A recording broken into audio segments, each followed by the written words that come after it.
Welcome to my YouTube channel. This channel is dedicated to the Georgia State PTA Reflections program, and I'm your Georgia State PTA Reflections Specialist, Angie Dover. If you ever have any questions or need help with your program, please contact me. My email address is reflections@Georgia, spell out the whole word, pta.org. You will notice on this channel that there are several videos.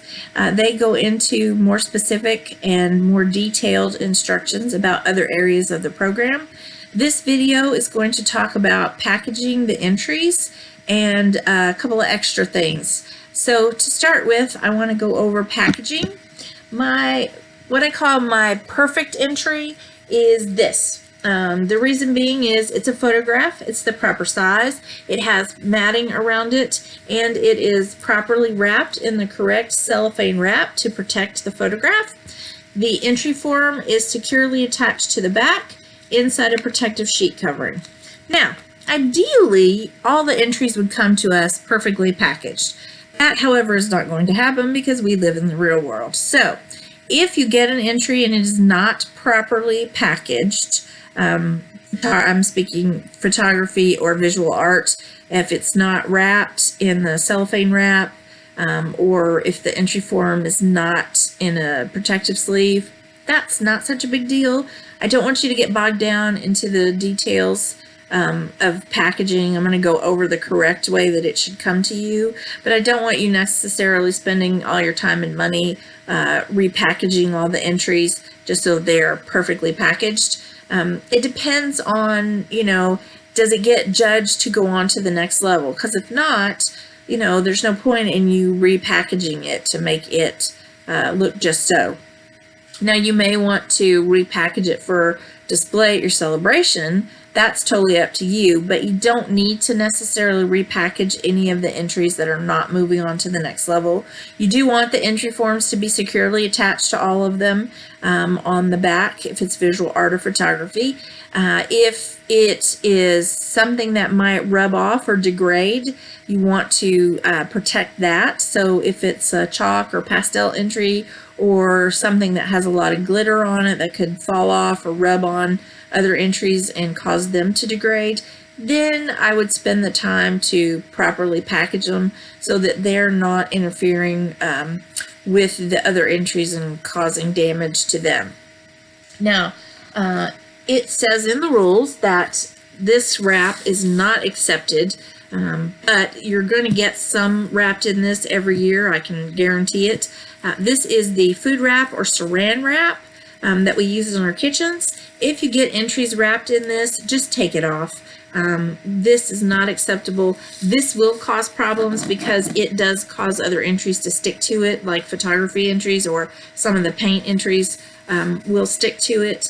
Plus, it can rub on entries and cause them to degrade and cause damage to the entries. So when you get stuff wrapped in that food wrap, just take it off. If it is an entry that needs to be protected, like the pastel or the chalk or the glitter, then please take the time to wrap it so that it does not get damaged. For visual art, this kind of frame, this mat on a wooden frame, is not accepted. This is canvas on a wooden frame. Got it upside down. That's not accepted, but you will probably get one of these in your Reflections lifetime. Don't worry about removing it from the canvas. Again, see where it's going. Even if it gets judged to move on to the next level, and even at the council level, if it gets judged to move on, just send it on as is to the state level, and then let's see what happens to it. If it needs to be removed at my level, then I will take care of that. But don't, upset the student by telling them they got to take this off the frame and it's got to be removed and redone. Just leave it. It's fine. Even though it is in the rules that that's not acceptable, leave it. It's fine. The canvas that they do accept is this kind. It's the thin, hard canvas that can be wrapped as well. You can just attach the entry form to the back of it very easily. But again, if it's not something that's not chalk or pastel or lots of glitter, you don't necessarily have to wrap it. Like this painting should travel just fine as it is.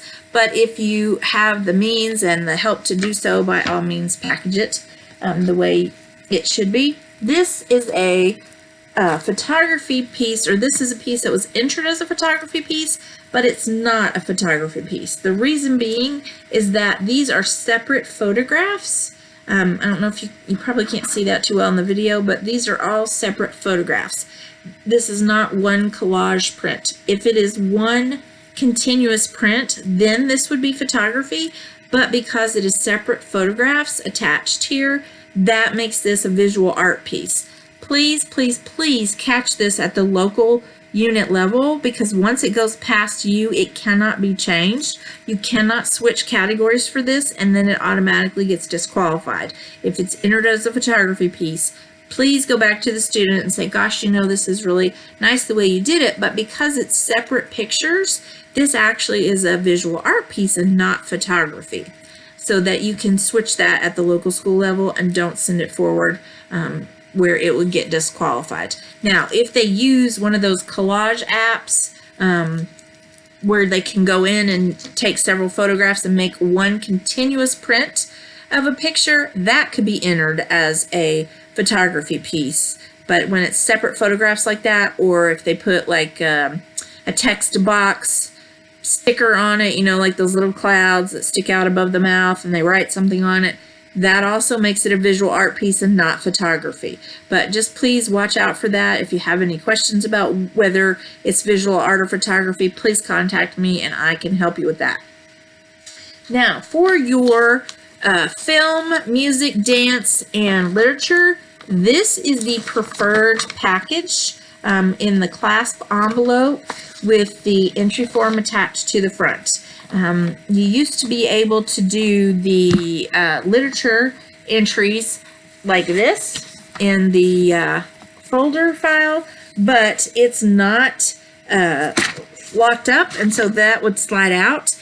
These are okay if you get this. All you have to do is just put tape around two sides of it, and then that way you can still get into it. It doesn't have to be in a sheet protector. You can just staple it or tape it on here if you want.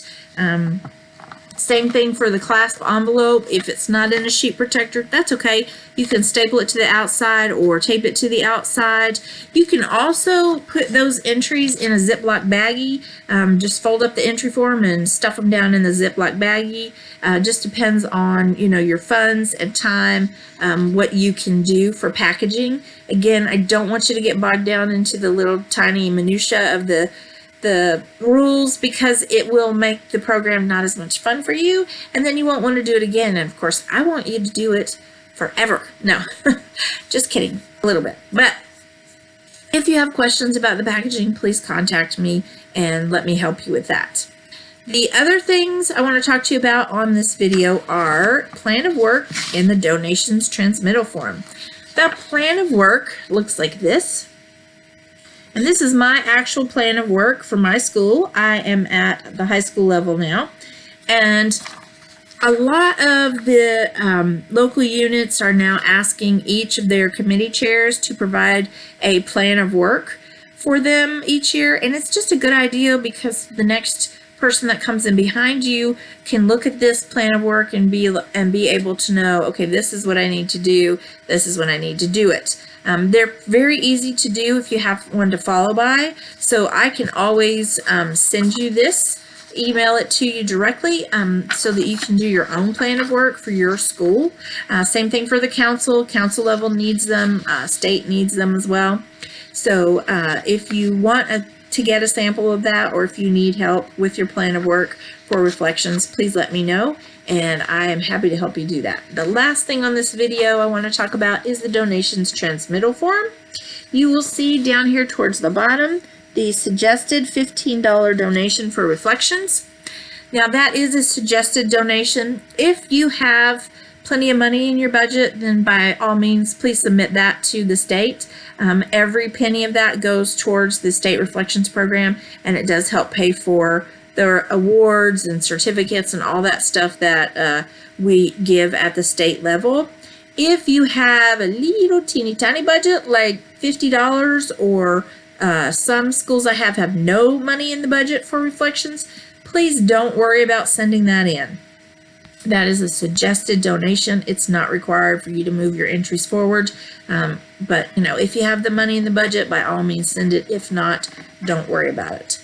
I hope this video has been helpful for you, and I am happy to answer any questions that you might have. Please check out the other videos on this channel to get more information about other areas.